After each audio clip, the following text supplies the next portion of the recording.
만약 한왕이 진정으로 사랑했던 여인과 귀한 아들을 얻었다면 과연 조선의 역사는 우리가 아는 모습과는 다른 길을 걸었을까요? 만 21살, 너무나도 젊은 나이에 세상을 떠난 비운의 왕 헌종.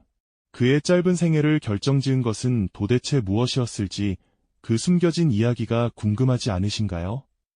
오늘은 그 의문의 실마리를 함께 찾아보는 시간을 가져보려 합니다. 왕좌에 올랐지만 외척 중심의 권력 구조 속에서 왕권 행사에 큰 제약을 받았던 한 젊은 군주의 고뇌와 그를 옥죄었던 비극적인 사랑 이야기를 통해 우리는 단순한 궁중 로맨스를 넘어 한 개인의 불행이 어떻게 국가의 운명과 깊이 얽혀 있었는지 알게 될 겁니다. 거대한 권력 다툼 속에서 선택지가 제한될 수밖에 없었던 어린 임금의 마음은 과연 어디를 향했을까요? 그의 개인적인 슬픔이 조선이라는 나라에 어떤 파장을 불러왔는지 지금부터 그 비극의 서막을 함께 열어보시죠. 시계바늘을 조선 후기로 돌려보면 1834년 8살의 어린 나이에 왕위에 오른 헌종을 마주하게 됩니다. 그는 왕의 자리에 앉았지만 그에게 주어진 것은 결코 가벼운 왕관이 아니었죠. 숙명처럼 찾아온 그 왕관 뒤에는 조선을 쥐락펴락하던 거대한 세력, 바로 세도 정치의 어두운 그림자가 짙게 드리워져 있었습니다. 안동 김씨를 중심으로 한 외척 세력의 영향력은 매우 컸고 헌종은 수렴 청정 아래에서 즉위했기 때문에 초기 전국은 외척이 주도하는 흐름 속에서 왕권 행사에 제약이 따를 수밖에 없었습니다. 화려한 궁궐의 겉모습과 달리 전국을 둘러싼 긴장과 이해관계가 궁중 곳곳에 드리워져 있었을 것으로 보입니다. 아직 세상 물정조차 제대로 알지 못할 8살의 소년이 수많은 백성의 운명을 책임져야 할 왕의 자리에 앉는다는 것은 어떤 기분이었을까요? 근엄한 용상에 앉아 두려움 가득한 눈빛으로 신하들을 바라보는 어린 헌종의 모습은 상상만으로도 마음 한편이 아려옵니다. 그 뒤편으로는 노회한 대신들이 득세하며 왕의 권위를 짓밟고 대신들의 정치적 영향력은 왕의 일상과 의사결정까지 크게 제약했을 가능성이 크며 어린 임금이 체감했을 압박은 결코 작지 않았을 겁니다.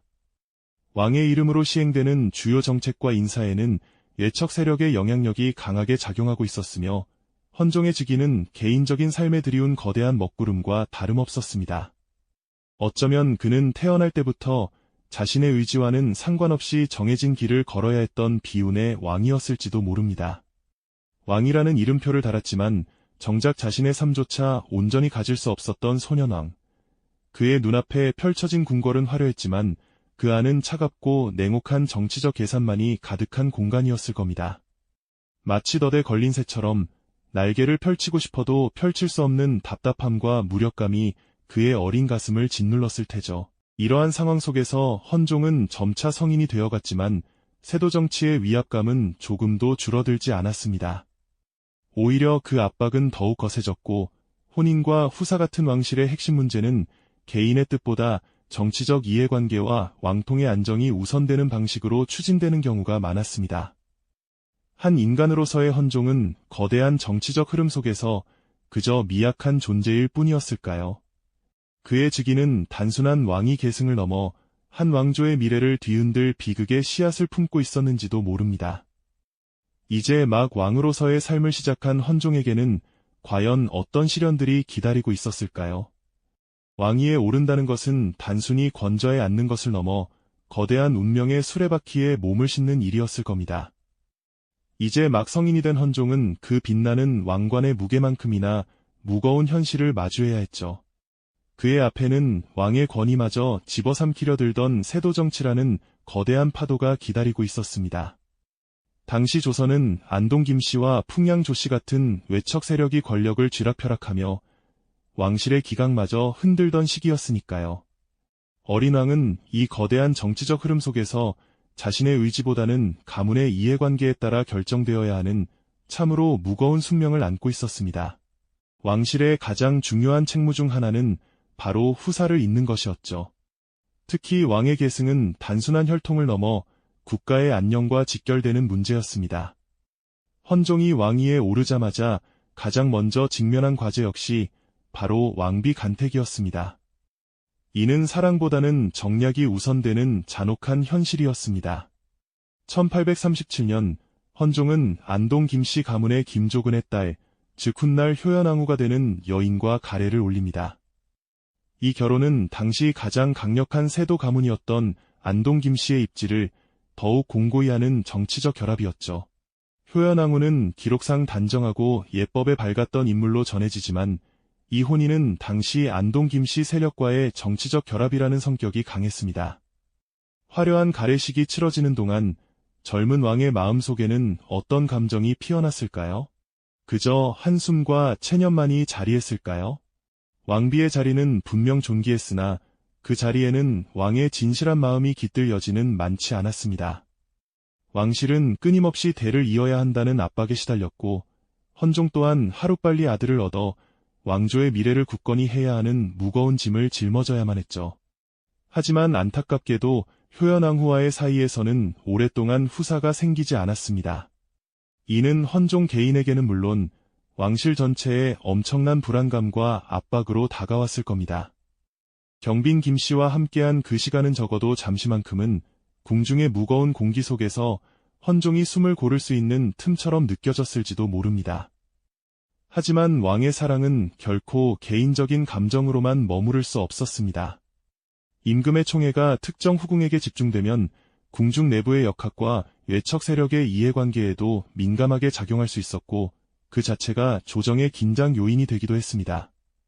안동 김씨 세력은 왕의 총애가 특정 인물에게 쏠리는 것을 경계했고 그 과정에서 궁중 내부의 견제와 세력 간 신경전이 커졌을 가능성도 있으며 결과적으로 왕의 사생활조차 정치와 완전히 분리되기 어려운 환경이었습니다. 임금의 총애와 후궁의 처지는 궁중 내부의 균형과 외척의 이해관계 속에서 해석되기 쉬웠고 그만큼 사적인 영역도 정치와 맞물릴 수밖에 없었습니다. 설상가상으로 1843년 효연왕후가 병으로 세상을 떠나면서 후사 문제는 더욱 절박한 상황에 놓이게 됩니다. 효연왕후가 세상을 떠난 뒤 조정은 후사 문제를 이유로 빠르게 다음 가례를 추진했고 헌종 역시 그 흐름에서 자유롭기 어려웠습니다. 왕조의 존립을 위해서는 반드시 아들을 얻어야 한다는 거대한 명분 앞에 헌종의 개인적인 감정은 또다시 철저히 외면당하고 말았죠. 그렇게 헌종은 1844년 풍양 조씨 가문의 조만영의 딸, 즉 훗날 효정왕후가 되는 여인과 두 번째 가례를 올립니다. 이 또한 풍양 조씨의 세력을 강화하려는 정치적 계산이 깔린 결혼이었습니다. 왕은 두 번에 걸쳐 사랑 없는 결혼을 감내해야 했고 그 사이에서 진정으로 원했던 사랑은 끊임없이 위협받았습니다. 왕의 지위는 화려했지만 그 속에서 한 인간으로서의 헌종은 얼마나 외롭고 고통스러웠을까요? 끊임없이 후사를 기원해야 했지만 그 간절한 염원조차 하늘에 닿지 않는 듯했죠. 후사 문제는 시간이 갈수록 헌종을 짓누르는 거대한 숙제가 되어갔고 이는 그의 건강에도 서서히 악영향을 미치기 시작했습니다. 왕의 어깨에 짊어진 짐은 점점 더 무거워졌고 그의 얼굴에는 근심과 번민의 그림자가 짙어만 갔을 겁니다. 왕으로서의 삶은 고독한 투쟁이 연속이었던 것이죠. 사랑 없는 두 번째 가례를 올린 젊은 왕 헌종의 마음은 과연 어떠했을까요? 1844년에 맞이한 새로운 왕비, 효정왕후는 풍양 조씨 가문의 여인이었습니다. 이 결혼 역시 순수한 사랑의 결실이라기보다는 왕조의 대를 잇는다는 거대한 명분 아래 특정 세력의 입지를 더욱 공고히 하려는 냉혹한 정치적 계산이 깊숙이 숨어 있었죠. 화려하고 성대한 궁중 예식 속에서도 헌종의 눈빛은 어딘가 공허하고 쓸쓸했을 겁니다. 그에게는 그저 또 하나의 무거운 의무이자 가슴 아픈 현실의 반복이었을 테니까요. 왕의 자리는 이렇듯 늘 개인의 행복과 진정한 감정보다 국가의 안위와 복잡한 정치적 역학관계에 묶여 있었던 것이죠. 한편 기록에서는 헌종이 후궁 가운데서도 경빈 김씨를 특히 가까이 두었던 정황이 반복적으로 나타납니다. 경빈 김씨는 정략적 혼인으로 굳어진 궁중 생활 속에서 헌종이 특히 각별히 총애한 존재로 묘사되곤 합니다. 궁궐의 번잡함과 정치적 압박에서 벗어나 왕의 처소에서 경빈 김씨와 함께 보내는 소박한 시간만큼은 헌종에게 진정한 안식처이자 숨쉴 틈을 마련해 주었을 겁니다. 화려한 금침이 아닌 편안한 자리에서 나누는 깊이 있는 이야기들, 정치적 외압에서 벗어나 인간 대 인간으로 교감하는 순간들은 그에게 마치 사막 한가운데 오아시스 같은 존재였죠. 경빈 김씨는 헌종에게 사랑받는 여인이자 그 어떤 비밀도 털어놓을 수 있는 진정한 법과도 같았습니다. 헌종은 경빈 김씨를 포함한 여러 후궁 사이에서 후사를 얻고자 하였으나 끝내 왕자를 얻지는 못했습니다. 당시 왕실 내부에서는 후사 확보가 왕권 안정과 직결된 문제로 인식되었으며 왕자 탄생은 정치적 구도에도 적지 않은 영향을 미칠 사안이었습니다. 동시에 진정으로 사랑하는 여인과의 사이에서 태어난 아이는 그에게 더할 나위 없는 기쁨과 행복을 가져다 주었겠죠. 그래서 헌종은 경빈 김씨의 품계를 올리고 총애를 이어가며 후사를 기대했지만 결과적으로 왕자를 얻는 데에는 이르지 못했습니다. 조정 안팎에서는 왕의 건강 회복과 후사 확보를 둘러싼 우려가 커져갔지만 안타깝게도 그들의 간절한 염원은 번번이 좌절되고 말았죠. 후사 문제는 시간이 갈수록 헌종의 어깨를 짓누르는 거대한 바위처럼 더욱 무겁게 다가왔습니다. 조선 왕조의 존립이 걸린 중대한 사안이었기에 그는 이 문제에서 결코 자유로울 수 없었죠. 후사 문제는 재위 내내 궁중의 중요한 관심사였지만 결국 왕자는 태어나지 않았고 그 불안은 점점 커져갔습니다. 헌종은 재위 후반기 들어 건강이 급격히 악화되었으며 정확한 병명은 분명하지 않지만 만성적인 지병을 앓았던 것으로 보입니다. 그의 병세는 갈수록 깊어졌고 얼굴에는 수심이 가득했으며 기력은 점차 쇠퇴해가는 모습을 보였습니다. 한나라의 왕으로서 짊어진 짐이 그의 육신마저 쇠약하게 만들었던 것이죠. 왕의 병세가 깊어지자 궁궐 안팎에서는 불안감이 그림자처럼 짙게 드리워졌습니다. 왕의 건강과 후사 문제가 직결된다는 사실을 모두가 너무나 잘 알고 있었기 때문입니다. 만약 왕이 후사 없이 승하한다면 왕조는 또다시 큰 혼란과 권력 다툼의 소용돌이에 빠질 것이 자명했습니다. 백성들 역시 왕의 쾌유와 왕자 탄생을 빌며 초조하게 궁궐의 소식을 기다렸을 겁니다. 하지만 헌종의 병세는 좀처럼 차도를 보이지 않았고 그가 그토록 원했던 아들은 결국 태어나지 않았습니다. 후사 없는 상황이 이어지면서 왕실의 불안은 커졌고 헌종 개인에게도 그것은 끝내 풀지 못한 가장 큰 과제로 남게 됩니다. 세도 정치의 거대한 그림자 아래에서 젊은 왕은 점차 자신의 운명에 갇히는 듯했습니다. 몸과 마음이 극도로 지쳐가는 와중에도 헌종대에도 여러 조치와 논의가 이어졌지만 예척 중심의 권력 구조 속에서 국정 주도권은 제한될 수밖에 없었습니다. 병색이 완연한 헌종이 침상에 누워 초조하게 허공을 바라보는 모습은 당시 조선의 위태로운 상황을 상징하는 듯했습니다.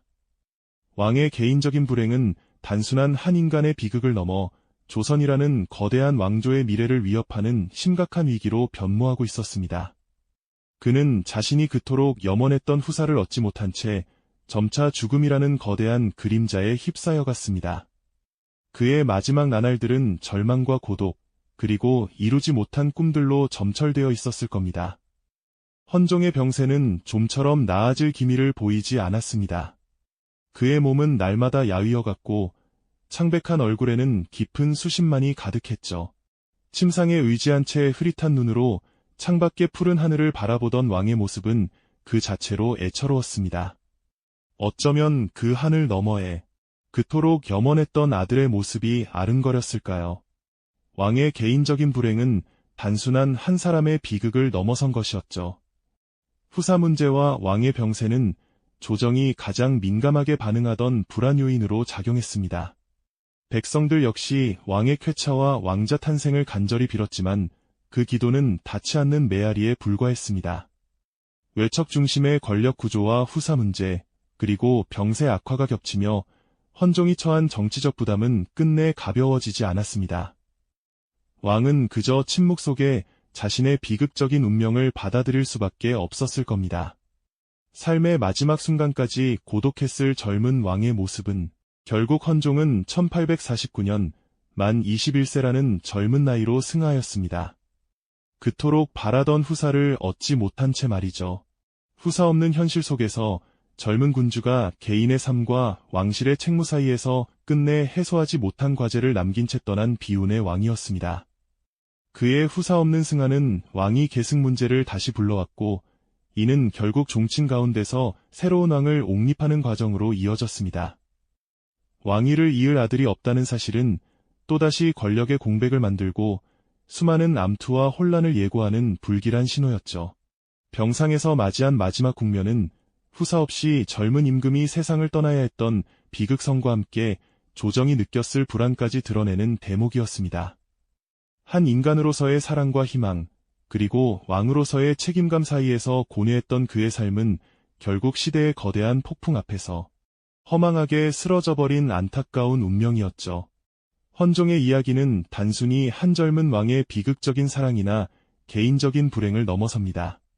그의 삶은 거대한 세도정치라는 시대의 흐름 속에서 한 개인이 얼마나 무력할 수 있는지, 그리고 그 무력함이 한 국가의 운명에 얼마나 지대한 영향을 미칠 수 있는지를 생생하게 보여주는 거울과 같죠. 왕의 개인적인 고통과 좌절이 곧 왕조 전체의 위기로 이어지는 모습은 역사의 큰 물결 속에서 개개인의 삶이 얼마나 중요한 의미를 지니는지 다시 한번 되새기게 합니다. 헌종이 후사 없이 승하하자 왕통은 순조의 직계에서 끊어지게 되었고 결국 종친 가운데 강화도에 있던 이원범이 옹립되어 철종으로 즉위하게 됩니다. 그의 죽음은 단순한 끝이 아니었죠. 새로운 시작이자 또 다른 파란의 예고였습니다. 다음 이야기에서는 헌종의 빈자리가 철종직위로 이어지는 과정을 살펴보겠습니다. 이 영상이 도움이 되셨다면 좋아요와 구독 부탁드립니다. 여러분의 응원이 제게 큰 힘이 됩니다.